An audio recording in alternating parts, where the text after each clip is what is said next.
While Americans die in Iran, Trump lies, Kash Patel guts the FBI, the GOP steals your vote, RFK Jr. gambles with your kids' lives, a billionaire admits the economy is rigged, and MAGA implodes over a micropenis. Good morning, this is the Commonwealth Report, news for the public, not the powerful. Is Kash Patel setting us up for another 9/11? A 25-year FBI veteran named Jacqueline McGuire published a blistering op-ed in the New York Times this week. She's warning that Kash Patel is so consumed by political revenge that he's left America wide open to attack. Patel fired a dozen elite counterintelligence agents from the unit that tracks Iranian spies on American soil, known as CI-12. He fired them just days before Trump launched bombing strikes against Iran. Why? Because those agents were involved in the classified documents investigation of Donald Trump. That's it. Payback. About 300 national security agents have now left the FBI since Trump took over. Former agent Christopher O'Leary called it institutional decapitation. When a director uses the FBI to punish enemies instead of protect his country, it's not just dangerous, it's a betrayal of every American who thought someone was watching the door. They can't win the vote, so they're changing the rules. Trump allies have seized the Senate floor this week in a marathon push to pass the SAVE Act, the Safeguard American Voter Eligibility Act. It would require documented proof of citizenship to register to vote, and your birth certificate has to match your driver's license. Good luck, married women. Republicans used a procedural end run to get it on the floor on a simple majority because they don't have the 60 votes needed to overcome a filibuster. They know they can't pass it, but that's almost beside the point. Trump has refused to sign any legislation until it does pass. Senator Mike Lee is comparing this battle to the fight over the 1964 Civil Rights Act. Let that sink in. The bill that critics say would block millions of eligible Americans from voting is being compared to the very law it's designed to roll back. When you can't win elections, make it harder for the other side to vote. That's not democracy. That's its opposite. Trump said a former president backed his war. Every single one of them just called him a liar.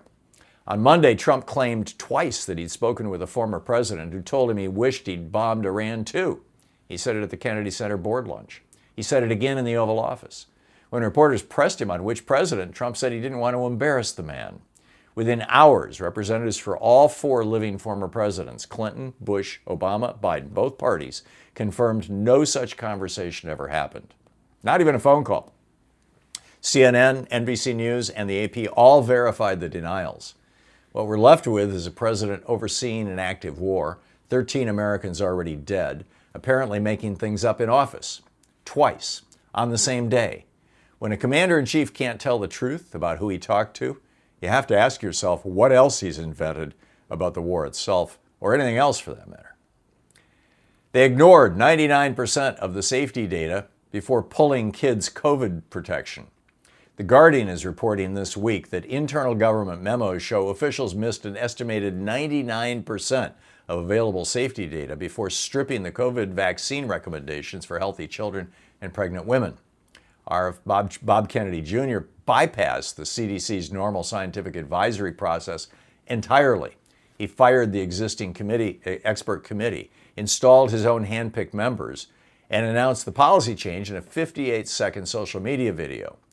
Every major medical organization, the American Academy of Pediatrics, the American College of Obstetricians and Gynecologists, still recommends these vaccines.